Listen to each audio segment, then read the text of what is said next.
Welcome to NS classes. My name is Neetu. आज की video में हम बात करेंगे अपकमिंग कोर्सेज। ठीक है, बहुत सारे बच्चे कह रहे थे कि ma'am HSSC PGT screening start कर दो, कोई कह रहा है मैम केवीएस स्टार्ट कर दो, कोई कह रहा है डीएसएसबी डीजीटी स्टार्ट कर दो, कोई कह रहा है पीजीटी स्टार्ट कर दो, पीआरटी स्टार्ट कर दो।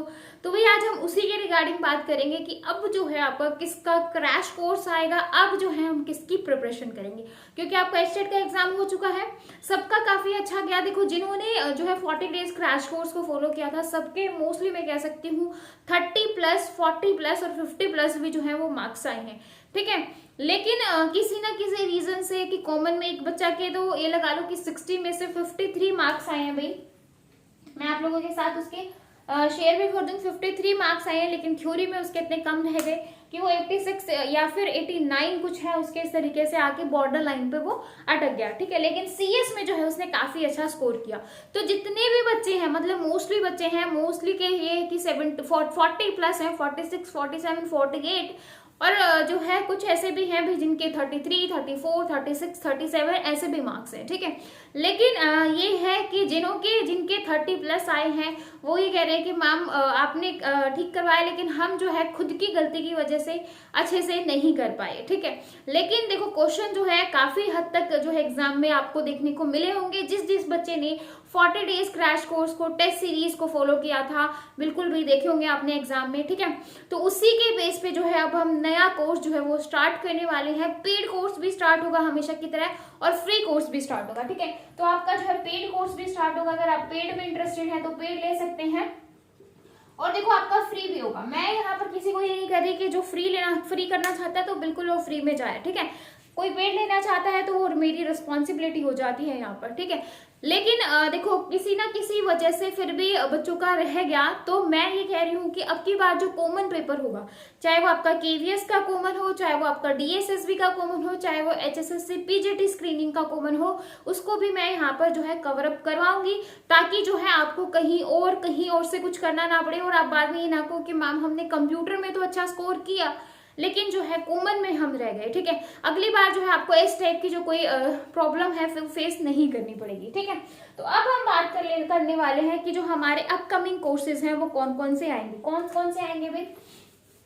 देखो डीएसएसबी की वैकेंसी आई थी 2020 के अंदर जैन और फैब में। ठीक है, जनवरी में नोटिफिकेशन आया था, शायद फरवरी तक लास्ट डेट की थी, वो देखो इतना मुझे ध्यान नहीं है, लेकिन जनवरी में जो है आपकी डीएसएसबी की नोटिफिकेशन आई थी, जिसमें आपके टीजीटी एंड पीजीटी की काफी अच्छी खासी जो है कंप्यूटर की वैकेंसी थी। ठीक है, और इसके अंदर जो है ये हम बात कर रहे हैं डीएसएसबी की। तो जो बच्चे डीएसएसबी का जिन्होंने फॉर्म भरा है तो बिल्कुल भाई तैयार हो जाओ, क्योंकि एग्जाम नहीं पता, क्योंकि 1 साल हो गया है अभी जो नोटिफिकेशन आए हुए। अब क्या पता 2021 में कब जो है एग्जाम कंडक्ट हो जाए, तो आपको अपनी तैयारी जो है वो बहुत अच्छे से करनी है। और आप सबको पता है कि कॉमन पेपर भी जो है अच्छा खासा आता है, और जब तक आप कॉमन में पास नहीं हो जाओगे तब तक जो है आप कंप्यूटर का कुछ नहीं हो सकता। ठीक है, तो यहाँ पर भी आपका कॉमन आता है और यहाँ पर आपकी क्या होती है नेगेटिव मार्किंग। ठीक है, पूरा सिलेबस वगैरह वैसे मैं डिटेल में करवा चुकी हूँ, लेकिन फिर भी हम एक वीडियो और बनाएंगे जिसमें हम सिलेबस भी डिस्कस करेंगे। उसके बाद देखो केवीएस की, पीजीटी में केवीएस की बात करेंगे, कंप्यूटर साइंस की। देखो केवीएस का फिक्स रहता है, केवीएस का ऐसा नहीं है कि कभी वैकेंसी आ गई कभी नहीं आई, केवीएस का फिक्स रहता है आपका। केवीएस में जो है लास्ट टाइम 2018 में जो है हुआ था, अब जो है 2020 में वैकेंसी आनी थी, लेकिन कोविड की वजह से 2020 में वैकेंसी नहीं आ सकी, लेकिन काफी सारी वैकेंसी आनी है जो कि फिक्स, ऐसा नहीं है कि एक बार जो है हो गया अब वो बाद में जो है ऐसा नहीं करेंगे।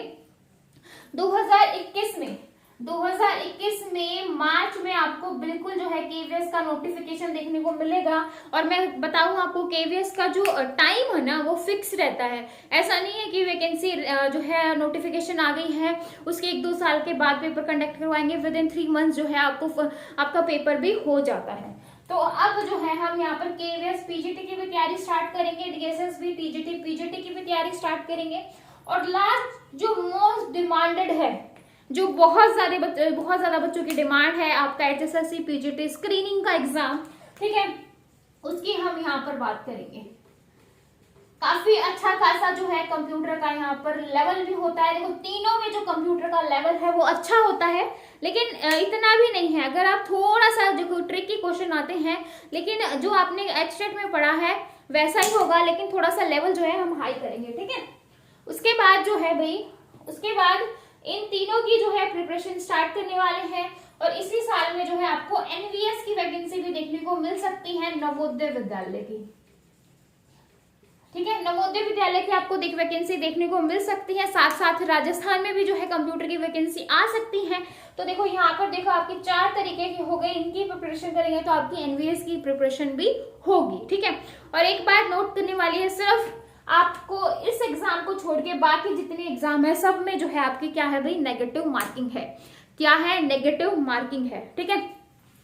तो भाई अगर कोई पेड के लिए इंटरेस्टेड है तो बिल्कुल जो है मेल कर सकता है, ठीक है। मेल आईडी मैं बता देती हूँ आपको, nsclasses92@gmail.com, ठीक है। अगर आप पेड में इंटरेस्टेड हो तो पेड के लिए आप मुझे बता सकते हो, फ्री करना चाहते हो तो वो तो आपको यूट्यूब पे मिल ही जाएगा, जो कि मैं आपको पढ़ा रही हूँ, ठीक है। तो इन सब का जो है मैंने आपकी बार डिसाइड किया है कि कुछ ऐसा कोर्स बनाऊं जिसमें आपके ये सारे कवर हो, ये भी कवर हो, ये भी कवर हो, ये भी कवर हो, और आपका ये भी कवर हो, मतलब कोई भी आपका कंप्यूटर का अपकमिंग एग्जाम, देखो ये सारे जो है लाइन में तैयार बैठे हैं, सिर्फ आपको जो है अपनी मेहनत करनी है और आपकी जॉब जो है आपके हाथ में होगी, ठीक है। लेकिन जो है ऐसा नहीं है कि भैया जब तक एग्जाम की डेट नहीं आ जाती तब तक मैं नहीं पढ़ूं, तो ऐसा तो देखो कुछ नहीं हो सकता। आपको पढ़ना तो अभी से ही स्टार्ट करना पड़ेगा। तो बिल्कुल जो है भाई तैयार हो जाओ, हम जो है बिल्कुल अपना प्रॉपर तरीके से टाइम शेड्यूल के साथ जो है अपनी सब की प्रिपरेशन करना स्टार्ट करेंगे, क्योंकि हमें कॉमन पेपर भी करना है और हमें जो है अपना कंप्यूटर साइंस वाला भी करना है, ठीक है। अब एक चीज और है, देखो अब की बार मैंने खुद जो है पहली बार करवाया था, तो ये चीज मैं भी जो है थोड़ा सा करिए, क्योंकि बच्चों ने जो है पेपर अटेम्प्ट करते वक्त बहुत सारे क्वेश्चन आते होते गलत कर दिए, ठीक है। जो बाद में कह रहे कि मैम हमारी अपनी गलती की वजह से हो गया, आपने करवाया था। तो देखो अब की बार इसके अंदर जो कोर्स आएगा इनके अंदर जो है आपको एज सच की कोई प्रॉब्लम फेस नहीं करनी पड़ेगी। कुछ ना कुछ तो ऐसा मेथड लेके आएंगे कि आप एग्जाम में आता होता क्वेश्चन तो बिल्कुल भी गलत ना करके आओ, ठीक है। क्योंकि देखो होता है जब हम घर पे होते हैं हमारा माइंड कुछ और होता है। मैं बार बार आपको यही चीज कह रही थी, जब आप पेपर अटेम्प्ट करो तो अपने माइंड को बिल्कुल रिलैक्स स्ट्रेस फ्री रखना, ताकि जितना आपने किया है आप उसको प्रॉपर तरीके से अटेम्प्ट कर सको, ठीक है। ये सबसे बड़ी कला होती है अभी, ठीक है। क्योंकि उन 2.5 घंटे में आपका दिमाग जो है वो किस तरीके से बिहेव कर रहा है, ये बहुत बड़ा पॉइंट होता है, ठीक है। तो अब ये देख लो भाई, सिलेबस आपको पता है तो बहुत अच्छी बात है, फटाफट कमेंट करके बता दो। अगर आपको सिलेबस पता है तो हम अपना जो है कोर्स स्टार्ट करें, सिलेबस नहीं पता तो एक वीडियो में हम इन सब का, आपका डीएसएसबी का सिलेबस भी देखेंगे, केवीएस का सिलेबस भी देखेंगे, और आपका एसएससी पीजीटी का सिलेबस भी देखेंगे, और एनवीएस का सिलेबस भी देखेंगे। क्योंकि 1-2 टॉपिक ही जो है कहीं पर एक्स्ट्रा है, कहीं पर कम है, अदरवाइज सिलेबस जो है आपका ऑलमोस्ट सेम है। क्योंकि सारे ही एग्जाम जो है, बाकी तो सारे ये दिल्ली के लिए है या आपका हरियाणा के लिए है, ये दोनों आपके सेंट्रल है, ठीक है। तो हम करने वाले हैं, अगर आपको सबका सिलेबस पता है तो फटाफट कमेंट करके बता दो कि सिलेबस पता है, नहीं पता तो भी बता दो, ताकि हम पहले सिलेबस डिस्कस करें। जैसे हमने एस्टेट का प्रॉपर तरीके से डिस्कस किया था, फिर उसके बाद हमने प्रॉपर स्ट्रेटजी जो है एग्जाम सिलेबस स्टार्ट किया था, ठीक है, वैसे ही फिर हम इसका स्टार्ट करेंगे। तो आई होप आपको पूरी जो सिनेरियो है कि किस तरीके से हम पढ़ने वाले हैं, क्या हम करने वाले हैं, और जो प्रॉब्लम अभी एस्टेट के पेपर में जिन बच्चों को फेस करनी पड़ी, वो मैं नहीं चाहती कि आपका डीएसएसबी, केवीएस, एचएसएससी और आपको एनवीएस या फिर अदर जो कंप्यूटर के एग्जाम है उनमें फेस करनी पड़े। देखो भाई, जो बच्चा इन सब की प्रिपरेशन करता है, जो बच्चा डीएसएसबी की कर रहा है तो केवीएस का एग्जाम जरूर देगा, ठीक है। जो एस्टेट के कर रहा है वो इन सब का, क्योंकि हर कोई चाहता है कि भाई यहाँ नहीं तो वहाँ एटलीस्ट मुझे एक जॉब मिल जाए, ठीक है। क्योंकि आजकल जॉब मिलना बहुत ही मुश्किल वाली काम है, क्योंकि कंपटीशन इतना ज्यादा है, कैंडिडेट इतने ज्यादा है, इक्के दुक्के नंबर से रह जाते हैं। अभी एस्टेट वाले बच्चे खुद लटके हुए हैं, जो बॉर्डर लाइन पर हैं, कह रहे कि मैम कुछ ऐसा बता दो कि कुछ हम जो है बॉर्डर लाइन पार कर जाएं, या फिर क्योंकि ऑब्जेक्शन होने के बाद रिवाइज आंसर की आएगी, किसके कम होंगे, किसके ज्यादा होंगे, किसका क्लियर होगा, किसका नहीं होगा, ये तो भगवान ही जानता है ना। क्योंकि ये चीजें तो हम कुछ नहीं कह सकते कि किसका ऑब्जेक्शन जो है आगे वाले सही मानेंगे, किसका रिजेक्ट करेंगे, किसका क्या करेंगे, वो तो भाई कुछ नहीं कहा जा सकता। लेकिन अभी यही है कि अपनी जो भी होता है, देखो एस्टेड की रिजल्ट आने के बाद जो भी हो उसको जो है एक पॉजिटिव वे में लो। देखो लाइफ अभी एंड नहीं हुई है, पूरी लाइफ पड़ी है। क्या पता इससे बेटर कुछ हो, ये पेपर आपको कुछ सिखाने वाला हो। जब आप आगे कुछ कर पाओगे तो आपको बहुत सारी अपॉर्चुनिटी मिलेंगी। लेकिन आप एक ही पेपर से जो है पीछे हट गए कि भैया मैं नहीं कर सकती या मैं नहीं कर सकता, या फिर जो ऐसी लेडीज थी जो 2-2 बच्चों के साथ पढ़ाई कर रही थी और सोच रही थी कि अब की बार हो जाए, फिर नहीं मैं तो नहीं कर पाऊंगी, बड़ी मुश्किल से अभी किया है, अभी बड़ी मुश्किल से किया है तो आगे भी होगा भाई। अब 5 सालों में, 7 सालों में, 8 सालों में, देखो कई बच्चे मेरे ऐसे भी हैं जिन्होंने 8-8 सालों में भी किताब उठाई है और जिन्होंने 48 मार्क्स तक भी जो है एस्टेड के पेपर में लिया है। ठीक है, तो जो बच्चे 8 साल में, 5 साल में, 7 साल में बुक उठा रहे हैं, वो जब इतना अच्छा कर रहे हैं तो आप सोच सकते हो भाई कितना जो है आप कर सकते हो। ठीक है, और जो कंटिन्यू अपनी पढ़ाई के साथ साथ हैं वो तो कर ही सकते हैं। तो ये मत सोचो 8 साल में बुक उठाते ही आप एकदम से कुछ कर जाओगे। टाइम लगता है चीजों को मैनेज होने के लिए, लेकिन जो है आपको अपने ऊपर भरोसा रखना पड़ेगा। ठीक है, जितने भी बच्चे हैं थोड़ा सा लगा लो, अब आप सोच रहे हो कि मैडम तो हमें भाषण देने लग गई, तो ऐसा नहीं है। लेकिन ये चीजें भी बहुत इंपॉर्टेंट होती हैं भाई, क्योंकि कई बार जो है इन्हीं बातों से कोई लाइफ में ऊपर चला जाता है और कई डिमोरलाइज हो जाते हैं और आसपास के लोग भी कहते हैं कि क्या अभी तक इतना पढ़ लिया तब भी कुछ नहीं हुआ। कि लोगों को नहीं पता ना कि पहले की पढ़ाई में और आज की पढ़ाई में डिफरेंस है।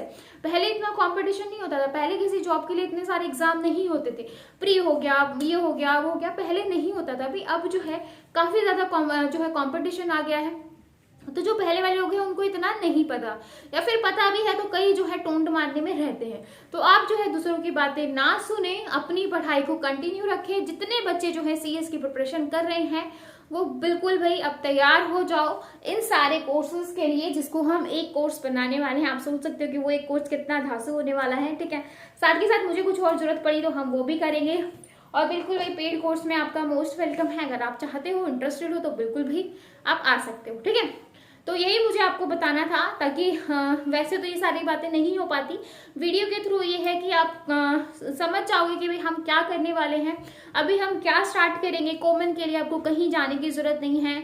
अब की बार जो है पूरा सिलेबस मैं अपने अकॉर्डिंग ही आपको करवाऊंगी। ठीक है, ट्रस्ट रखो, हमेशा कहती हूँ, हमेशा विश्वास रखो।